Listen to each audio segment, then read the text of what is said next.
Hello, it's Blake from Blake's Phone Repair here, and today I will be repairing an iPhone 8 Plus, which the customer says it keeps restarting. So this repair, it looks as though it's a very simple fix. So as you see right here, there's assistive touch, which says, "Are you sure you want to restart your iPhone?" This is a very uncommon repair. Uncommon issue that I have seen. This is actually the first time I've seen this issue. So I'm gonna be showing you how to do this repair. So first thing, you need to get into the phone, and I'll just enter the passcode that the customer gave me. Okay, so here it is, the phone here with the passcode entered.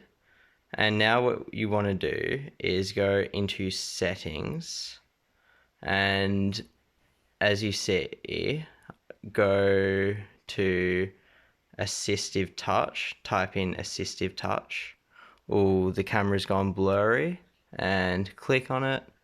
And then once you've gone there, just click on assistive touch and then turn it off. And then there's no button on the phone which makes the phone restart. Hopefully this video helped you out today. This is Blake from Blake's Phone Repair signing out. Have a good one.